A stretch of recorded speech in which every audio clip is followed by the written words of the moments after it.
Ramassés, depois fomos para Sucote. Semana passada foi Etam, né, que eu chamava de Itam. Muito interessante a condição do coração, a semana inteira pensando nessa condição do coração. E hoje, Jesus, para onde é que nós vamos? Assistiu? Muito legal essa mensagem, está tendo grande repercussão já, porque nós disponibilizamos, muita gente falando, comentando, e bem legal. Mas vamos lá para Números 33.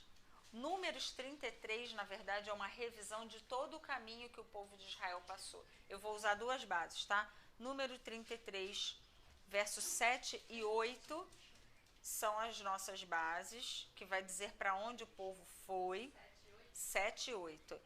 E também Êxodo 14, 9. Êxodo 14, 9 também vai falar a mesma coisa. Eu só quero mostrar para vocês dois versos que falam a mesma coisa, para onde o povo foi. Vamos descobrir esses nomes aí. Números 33, 7 e 8, eu não tenho aqui na minha referência, eu queria que alguém lesse aí.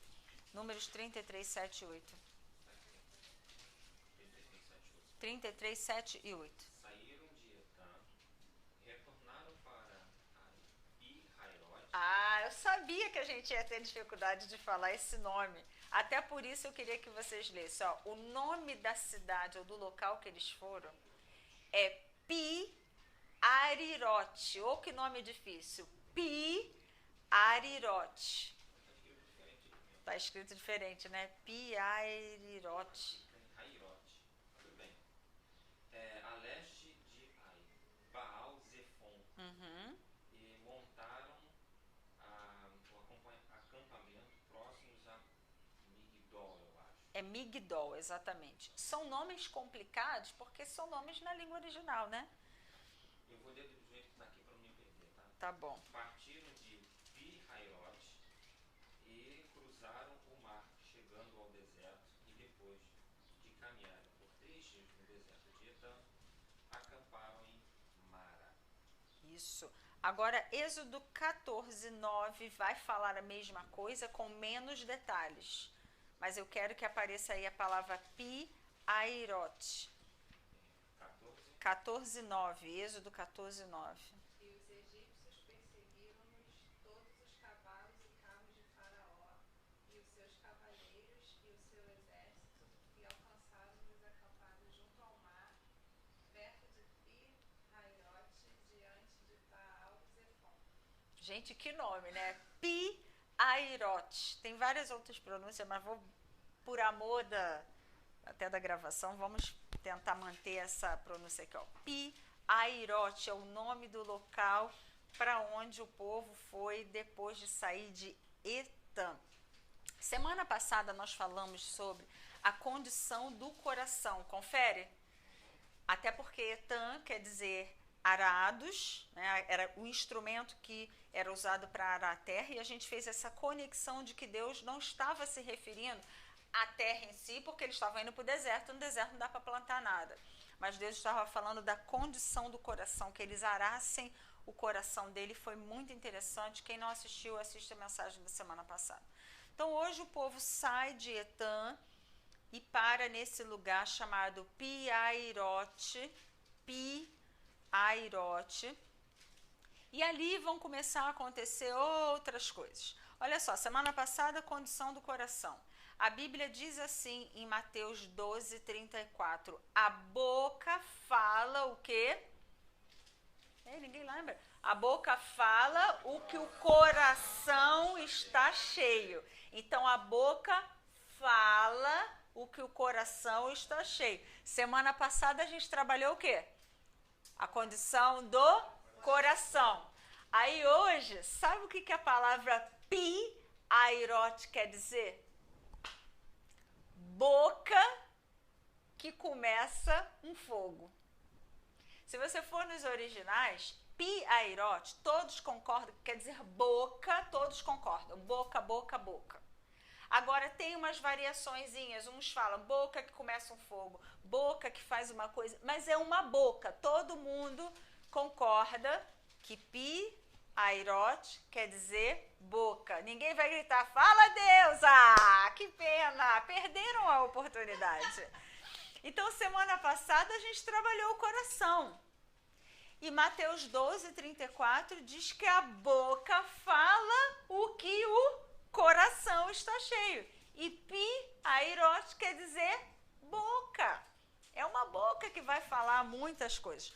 Toda vez que a Bíblia vai falar de boca, tem 3 palavras interligadas. Boca ou língua, porque a língua é o instrumento que está dentro da boca. Para eu usar a boca, eu vou usar a língua. E vocês sabem que tanto boca quanto língua são as coisas que a gente fala.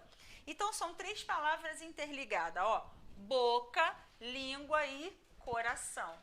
Porque a boca vai falar o que o coração está cheio. Então, semana passada trabalhamos o coração. Hoje a gente vai trabalhar o quê? Ô, gente inteligente, ô, glória a Deus, a gente vai trabalhar a boca ou língua. E olha que coisa interessante, ninguém sabe embora você pode ler, mas a gente não sabe o que nós vamos falar exatamente a cada semana. E aí o pastor Anderson começou lendo, eu sublinhei na minha Bíblia. O verso que ele leu falava da boca. Depois o irmão leu a leitura de hoje, o verso que ele leu falava da boca. E eu só vendo a boca aparecendo. E aí chega aqui, pi arirot, que quer dizer boca, não é isso? Então hoje vamos trabalhar o uso da boca, o uso das palavras aqui do que a gente fala. Provérbios 18:21 diz assim: morte e vida estão no poder da língua. Então na nossa língua, na nossa boca, naquilo que a gente fala, existe poder de morte e existe o poder de vida. Nós podemos falar palavras de morte, palavras que matam. Existe palavra que dói mais do que um soco. Mas, por outro lado, nós também podemos falar palavras de vida. Existem palavras que, quando a gente escuta, parece que aquilo entra no seu espírito, aquilo te motiva e te traz vida.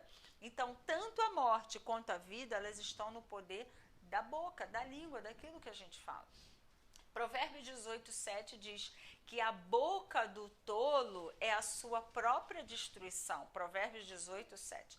A boca do tolo é a sua própria destruição e os seus lábios um laço para a sua alma.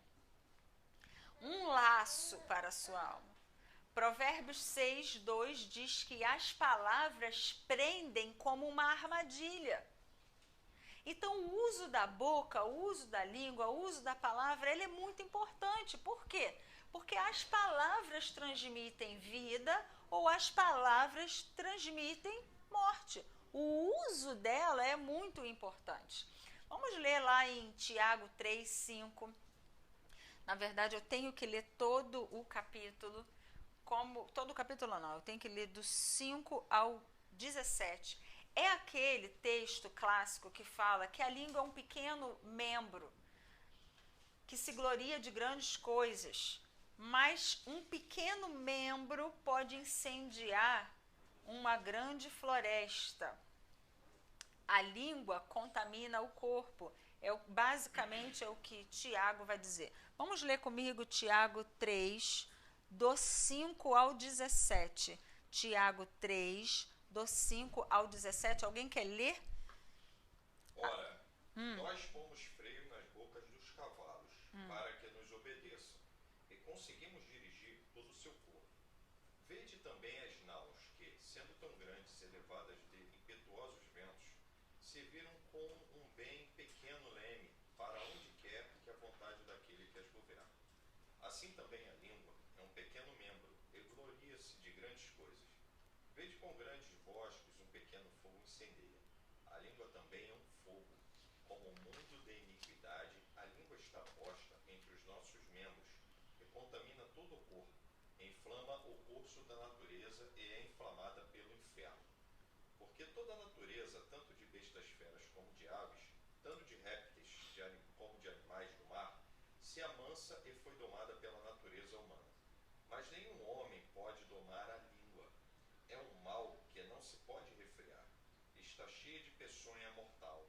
Com ela bendizemos a Deus e Pai, e com ela amaldiçoamos os homens feitos à semelhança de Deus. De uma mesma boca procede bênção e maldição. Meus irmãos, não convém que isto se faça assim. Porventura, deita alguma fonte de um mesmo manancial água doce e água amargosa? Meus irmãos, podem também a figueira produzir azeitonas ou a videira figos? Assim tampouco pode uma fonte dar água salgada e doce. Quem dentre vós é sábio e inteligente? Mostre pelo seu bom trato as suas obras em mansidão de sabedoria. Mas se tem de amarga inveja e sentimento faccioso em vosso coração, não vos glorie nem mentais contra a verdade. Essa não é a sabedoria que vem do alto, mas é terrena, animal e diabólica. Porque onde há inveja e espírito faccioso, aí há perturbação e toda obra perversa.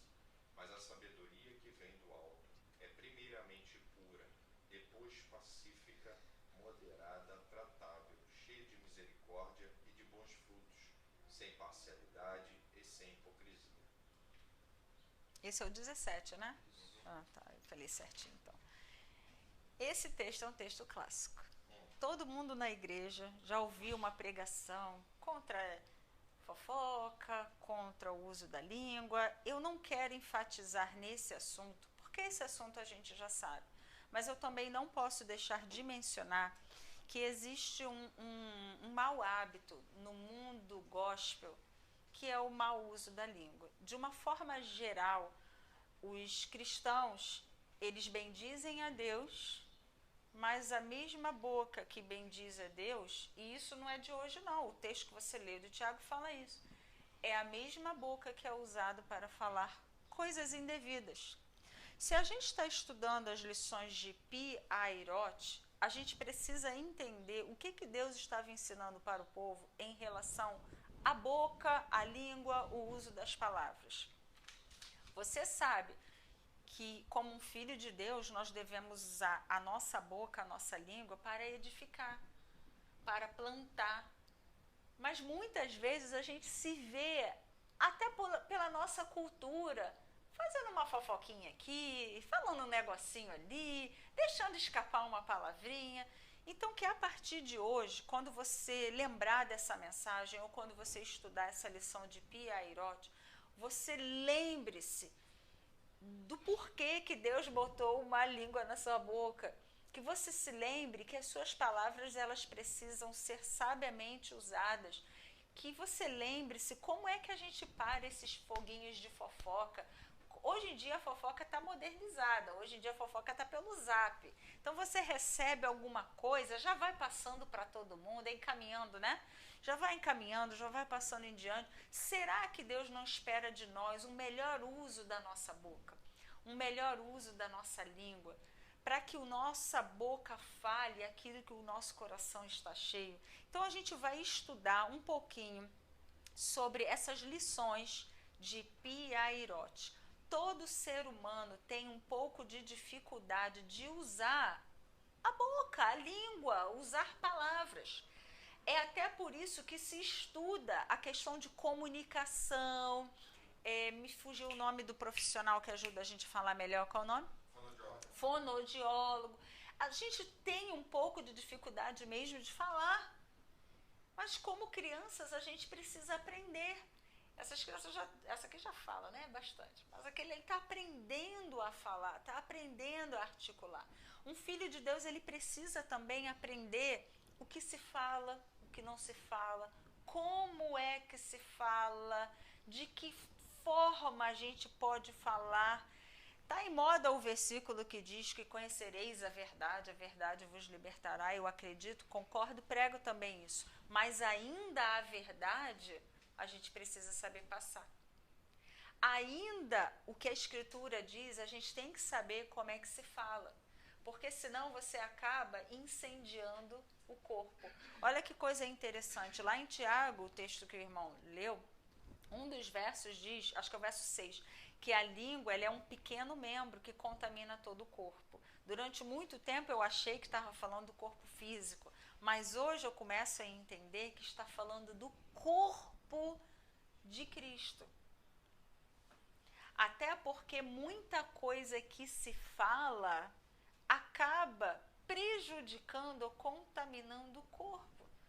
É triste, mas todos nós sabemos que o corpo, de uma forma geral, ele está desequilibrado, ele está desajustado. Deus está reconstruindo, realinhando o corpo dele.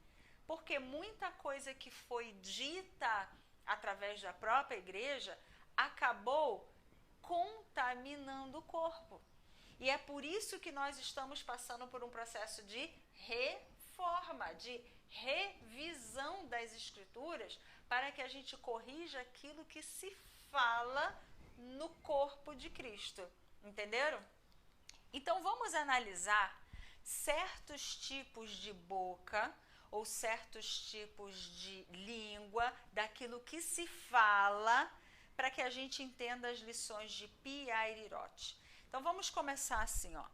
O primeiro, a boca que fala um evangelho errado. A boca que fala um evangelho errado. Olha só o que eu estou dizendo. A boca que fala um evangelho. Então essa boca está falando o evangelho. Mas muitas vezes é um evangelho errado. Quando eu digo evangelho errado, o que eu estou querendo dizer é o seguinte: é um evangelho em parte, é um evangelho que não é completo, e Mateus 4,17 vai te dar a resposta de qual é o evangelho que deve ser pregado, de qual é o evangelho que deve ser ensinado, de qual é o evangelho que é considerado correto. Jesus trouxe essa mensagem e é isso aí que a gente precisa seguir.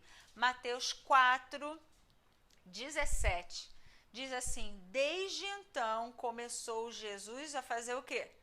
A pregar e a dizer: arrependei-vos, porque é chegado o reino dos céus. Então Jesus pregou o evangelho do reino. Então, quando eu começo a pregar um evangelho que não enfatize o reino, eu estou usando a minha boca para pregar um evangelho errado, um evangelho incompleto. Então, que todos nós tenhamos essa consciência. Jesus veio trazer o reino, começou a falar sobre o evangelho do reino, e é sobre o reino que eu preciso falar. É no reino que eu preciso enfatizar. É o reino que é esse evangelho correto. Se eu não falo isso, eu estou usando a boca de forma incorreta, de forma errada, de forma não completa. Porque o evangelho se completa quando o evangelho do reino de Deus é exposto, é pregado. Então a primeira boca que eu preciso analisar é essa boca que prega um evangelho errado. Porque Jesus prega o evangelho do reino. Jesus veio trazer o reino. Se eu sou um filho dele, se eu acredito nele, qual é o evangelho que eu preciso falar? O evangelho do reino. Então, que fique claro na nossa mente e no nosso coração que uma boca que, ainda que fale palavras bonitas, mas que não pregue o evangelho do reino, é uma boca que prega um evangelho errado. Então, Mateus 4,17 diz que Jesus pregava o evangelho do reino, e você viu em primeiro lugar hoje que uma boca que não fala o evangelho do reino é uma boca errada. Amém? Segunda lição de Piairot, que tem a ver com a boca. Piairot quer dizer boca, a boca que começa um fogo, a boca que fala, enfim. É uma boca que fala irresponsavelmente. Ô, que palavra grande! Uma boca que fala irresponsavelmente. Conhece boca que fala irresponsavelmente? De vez em quando a gente não fala irresponsavelmente. O que é falar irresponsavelmente? É falar sem pensar. Falou, pensou, nem pensa, fala, joga. E depois vem as consequências. E isso não acontece só com você e comigo, não. Aconteceu isso com um homem bíblico. Abra aí sua Bíblia no livro de Juízes. Eu estou com ela aberta aqui. mas eu vou precisar da sua ajuda. Nós não vamos ler tudo, porque você precisa ler todo o capítulo de Juízes, capítulo 11. Essa história começa no verso 22, Juízes, capítulo 11, 22, e vai... 22 não, 29. Juízes 11, 29, atravessa todo até lá embaixo no verso 40. Eu vou contar, resumir para vocês essa história. Houve um homem chamado Jefté. Este homem fez um voto com Deus. No verso 29, ele começa a orar a Deus, conduzido pelo Espírito de Deus. Lá no verso 30, ele faz um voto. Qual foi o voto irresponsável, sem pensar, que ele fez? Deus, se o Senhor me der a vitória contra os amonitas, quando eu voltar dessa batalha, a primeira pessoa que eu ver saindo de casa, da minha casa, eu vou oferecer ao Senhor como um holocausto. Cuidado, porque o holocausto era o quê? Era aquela oferta que consumia tudo, não é isso? Oferecia-se um bezerro, um animal, e tinha que consumir ele todo. Ele não estava dizendo que ele ia pegar essa pessoa e queimar no fogo, não, tá? Quando se oferecia pessoas em holocausto, queria dizer o seguinte: aquela pessoa não vai mais ter vida para ela mesma, ela não vai poder casar, ela não vai poder ter a casa dela, ela vai ter que ficar servindo só a Deus, só no templo, só ministrando e mais nada. Olha que voto irresponsável. Ele falou: Deus, se o Senhor me der a vitória contra os amonitas, a primeira pessoa que eu ver eu vou oferecer como um holocausto. Vocês conhecem essa história? Conhece? Quando ele volta para casa, tá lá no, acho que no 34. Tá aí, quando ele volta para casa, ele se ferrou. Quem foi a primeira pessoa que sai? A filha dele. A própria filha dele sai. Ele se arrependeu. A filha chora, se você ler depois, ela chora. Porque o pai fez um voto para ela. Boca irresponsável. Falar sem pensar. E muitas vezes a gente paga por erros de coisas que a gente falou. Coisas até boas, igual a intenção dele era boa, mas foi irresponsável. E aí a filha dele fica triste, chora, e lá no desenvolver da história você vê que ela realmente tem que viver inteiramente para Deus. Ela vai viver nas montanhas e diz que ela nunca casou, mas que com tristeza ela teve que cumprir um voto irresponsável que o pai fez. Quantas vezes a gente está bem intencionado e oferece ajuda sem pensar?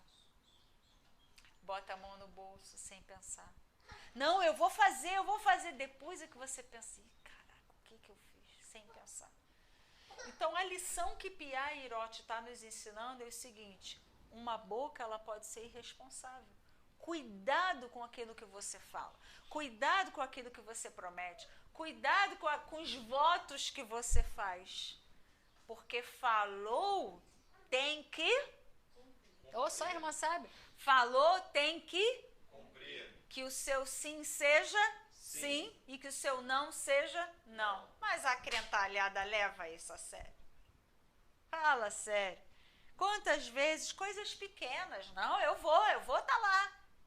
Vai. Não, eu vou fazer. Faz. Não, eu vou ajudar. Conta comigo, pastor. Ajuda. Não, pode contar isso. Hoje em dia não existem mais pessoas que morram pela sua palavra, que cumprem a sua palavra. Tá difícil, porque a gente não valoriza muito o que a gente fala, e a nossa boca acaba sendo um pouco irresponsável. Sabe por que Deus nos deu uma boca só e 2 ouvidos? É para ficar mais bonito no design, hein? É para falar menos e ouvir mais. Tem uma coisa que vai acontecendo com a gente à medida que a gente vai amadurecendo e também envelhecendo. Quando a gente é muito novinho, assim, 20 aninhos, meu irmão, fala.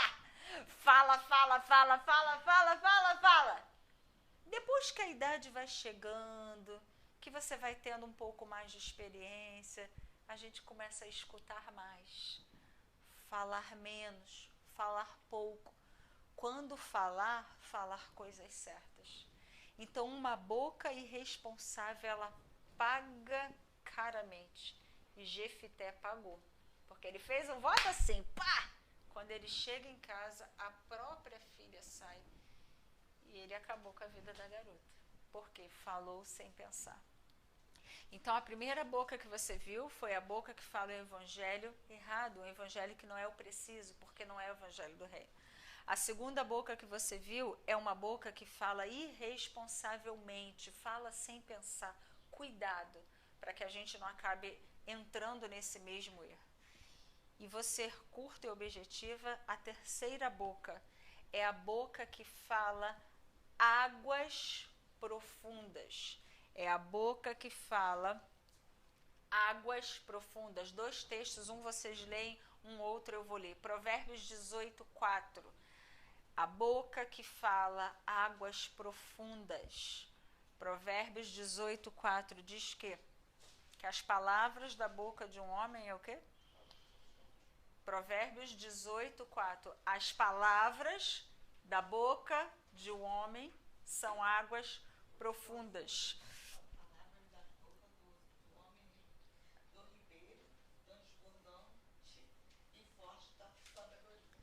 Fonte de sabedoria.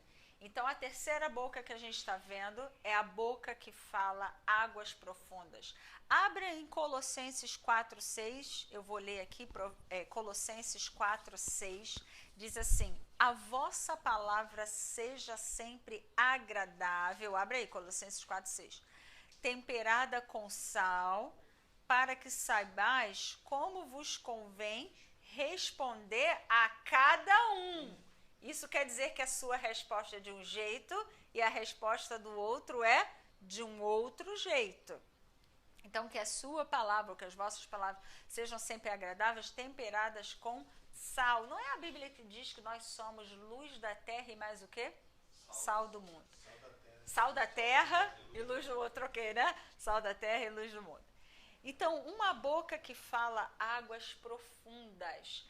A Bíblia mostra várias vezes que água é um símbolo da palavra.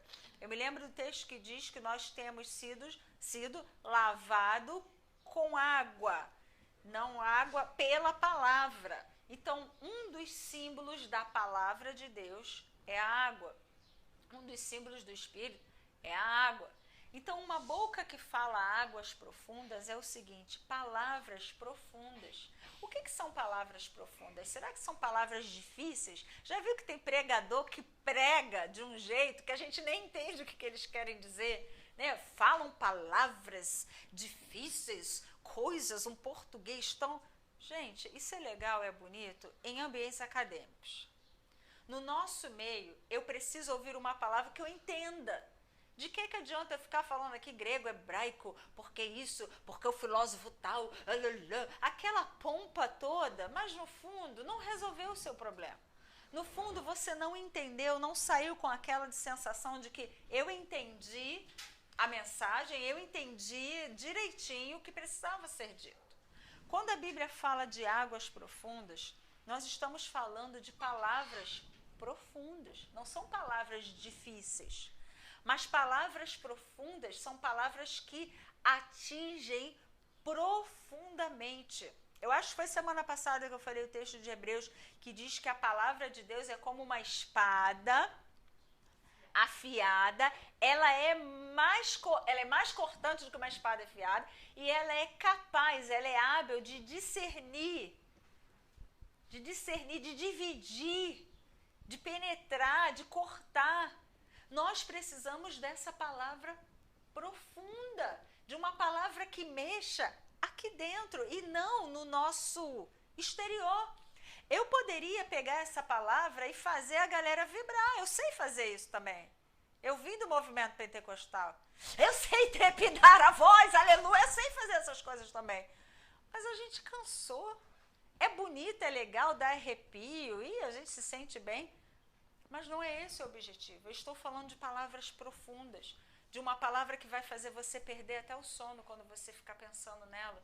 De uma palavra que vai mexer contigo, que vai fazer você mudar de vida, mudar de atitude, mudar de conceito, ter uma outra visão, uma revolução dentro de você, sem gritaria, sem mememé, sem palhaçada, sem apetrechos que façam você despertar essas coisas, até porque o poder da hermenêutica, saber falar, a gente consegue levar as pessoas aos píncaros, como dizia o pastor espiritual. Todo pregador sabe agitar a galera, mas não é isso que eu estou falando.